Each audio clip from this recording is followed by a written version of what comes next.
انہوں نے وہیں کسی نفسیاتی ڈاکٹر کی کتاب پڑھی اور اس ڈاکٹر نے یہی ثابت کیا تھا کہ نفسیاتی ڈاکٹر بعض دفعہ ایک سادہ سے کیس کو بڑا ہی کمپلیکیٹڈ سا بنا دیتے ہیں, پیچیدہ بنا دیتے ہیں.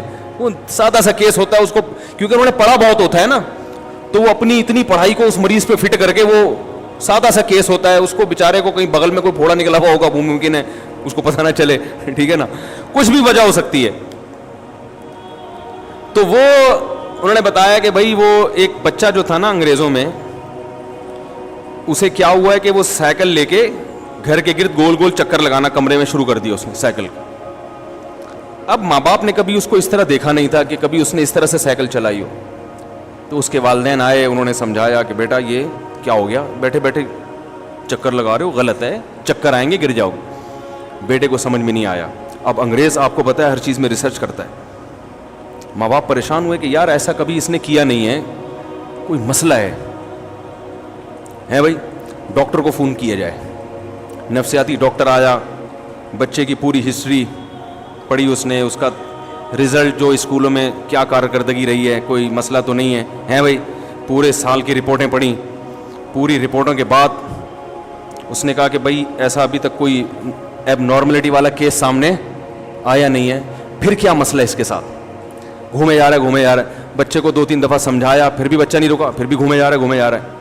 پھر اپنے سے بڑے ڈاکٹر کو فون کیا اس نے کہ بھائی یہ کیس میری سمجھ میں آنے والا, بولو بھائی نہیں. تو بڑے بڑے ڈاکٹر آ گئے. ہے تو لطیفہ, لیکن ظاہر ہے کچھ فرضی واقعات بھی ہوتے ہیں, مگر ان سے جو سبق دیا جا رہا ہوتا ہے نا وہ سبق درست ہوتا ہے. وہ بڑے بڑے ڈاکٹر آ گئے, وہ لکھ رہے ہیں بھائی یہ کیا مسئلہ ہے اس بچے کے ساتھ. اس کی پوری ہسٹری پڑھ رہے ہیں. ماں پہ ریسرچ شروع ہو گئی کہ ان کے ددیال ننیال میں کوئی دماغی مریض تو نہیں گزرا. بارہ ڈاکٹر لوگ عاجز آ گئے.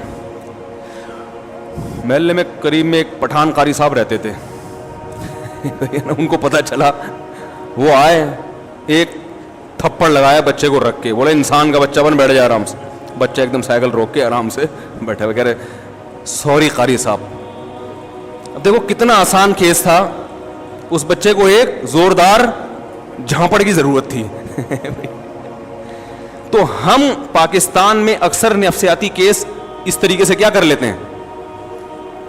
میرے پاس کالز آتی ہیں امریکہ سے کہ بھئی بچہ یوں ہے, وہ اصل میں ایکچولی بچہ صبح صبح اٹھ کے پتہ نہیں عجیب عجیب سی آوازیں نکالتا ہے, ہیں اس طرح کے ہوتے ہیں کیسز. بچہ یہ کرتا ہے اسکول میں. تو میں ان سے کہتا ہوں بھائی 2-3 طبیعت سے چماٹ لگا دو. ہمارے ہاں یاد رکھو, یہ ایک گراؤنڈ ریئلٹی کی بات کر رہا ہوں, ہمارے ملکوں میں غربت, مہنگائی, سب کے باوجود بچوں میں نفسیاتی بیماریاں کا ریشو 0 یعنی 0.001% ہوگا. یہ حقیقت پر مبنی بات بتا رہا ہوں آپ. ہمارے ہاں بچوں میں نفسیاتی بیماریوں کا ریشو لاکھوں میں 1 ہے, لیکن ان ملکوں میں بچوں میں نفسیاتی بیماریوں کا ریشو بہت زیادہ ہے, کیونکہ سختی کی بالکل اجازت نہیں ہے. بچے کو آپ نے جب گائیڈ کرنا ہی چھوڑ دیا اور محبت سے ہی سمجھا رہے ہر چیز, بچے میں اتنی عقل تھوڑی ہوتی کہ دلائل سے بات سمجھے. اسے تو روب سے اس کے دماغ میں یہ بٹھانا پڑتا ہے کہ غلط کام ہے. اپنے باتیں بتانی نہیں چاہیے, لیکن ایسے واقعات جن سے لوگوں کو فائدہ ہو, میرا خیال ہے ان سے کو شیئر کرنے میں کوئی حرج نہیں ہے. مجھے یاد ہے میرے ایک بچے نے, بچی تھی 5-6 سال کی, اس نے کہیں پرس سے 5 روپے نکال لیے. پرانی بات ہے, 4-5 سال پرانی, ویسے ہی نکال لیے کچھ لینے کے لیے. اس پہ میں نے اسے معاف نہیں کیا. میں نے زندگی میں پہلی دفعہ کسی بچے پہ ہاتھ اٹھایا ہوگا, اور میں نے اس کو 2 تھپڑ بہت زور سے لگائے. بعد میں پھر تلافی بھی کی, اس کو دکان لے گئے, چیزیں دلائیں, گھمانے پھرانے. تلافی کرنی چاہیے. جب بھی آپ اینٹی بایوٹک دیتے ہیں تو پھر ڈاکٹر طاقت کی بھی کچھ دوا دیتا ہے نا, کہ بھئی اس کے جو سائیڈ ایفیکٹ ہیں اس کی کیا ہو. بغاوت جب پھیلتی ہے جب آپ سختی کریں اور پھر محبت سے اس کی تلافی نہ کریں. یہ کیوں کیا؟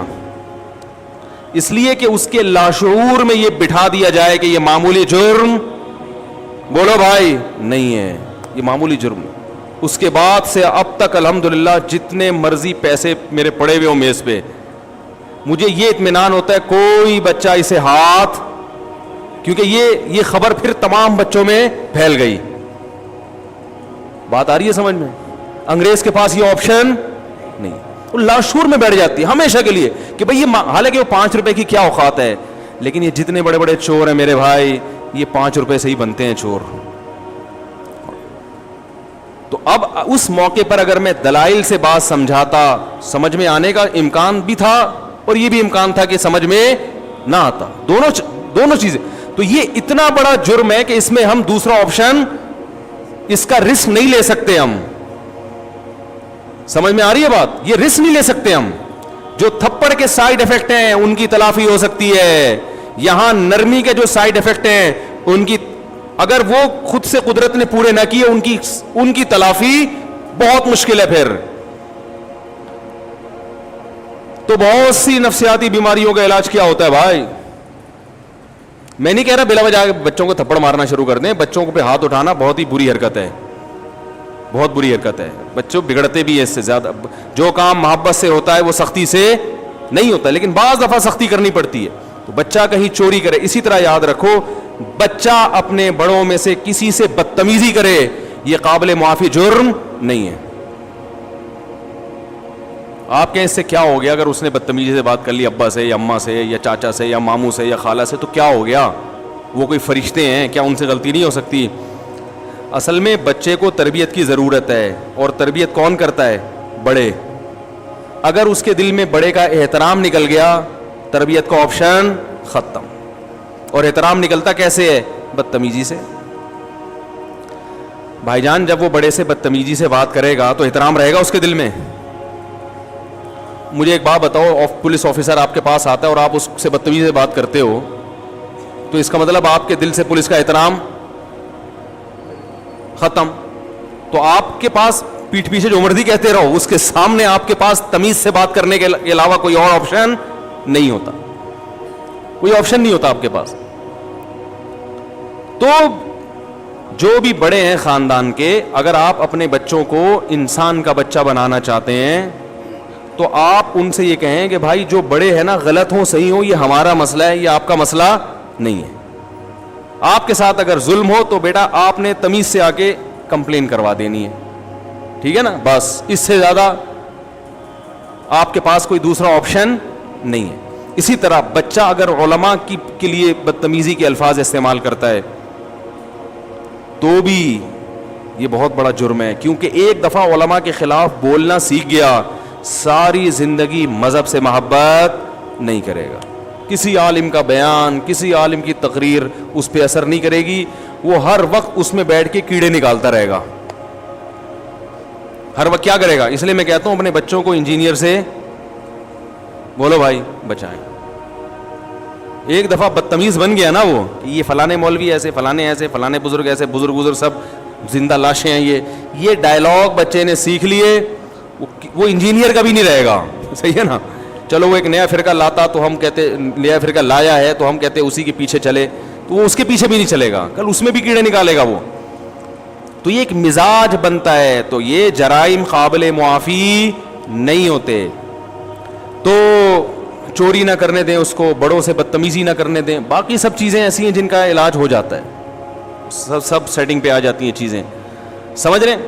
ایک صاحب تھے, ان کا بچہ سست بہت تھا, 1 گھنٹہ لگاتا تھا صبح اٹھ کے لیٹرین جانے میں, اور وہاں جا کے پھر پولیس بلوانی پڑتی تھی کہ باہر آ جا. کیا کر لے بھائی؟ باہر آ جا. تو وہ بھی پریشان اپنے بچے کے بارے میں. تو میرے پاس آئے, میں نے کہا محبت سے سمجھائیں, یہ کریں. جب نہیں آئی نا سمجھ میں, تو میں نے ان سے کہا کہ دیکھیں, ہم جہاں پڑھا کرتے تھے مدرسے میں, وہاں قریب میں ایک بیکری تھی. ان واقعات سے یہ قرآن و حدیث ہی کو میں, یہ تو قرآن و سنت ہی کا حکم ہے نا. تربیت کیسے کرنی ہے یہ تو پھر اپنے عرف کو دیکھ کے بتایا جائے گا نا. تو ہمارے پڑوس میں ایک بیکری کی دکان تھی, کچھ لوگوں نے کھولی, پنجاب سے فیملی آئی تھی وہ, تو انہوں نے, وہ بڑا اچھا بزنس کر رہے تھے, تو انہوں نے اپنے بیٹے کو بھی بلا لیا کہ بھائی تم بھی آ جاؤ دکان پہ, ہمارے ساتھ کیا کرو, کاروبار میں ہاتھ بٹاؤ. اب وہ بیٹے کی عمر ہوگی میرا خیال ہے 18-20 سال. تو مجھے یاد ہے وہ پنجابی فیملی تھی, اور آپ کو پتا ہے پنجاب کے لوگ بزنس میں بڑی جان لگاتے ہیں, ایسے سستی برداشت نہیں کرتے وہ لوگ. تو وہ جو نیا آیا نا پنجاب سے, ہم جا کے کہہ رہے ہیں بھائی کیک رس دے دیں,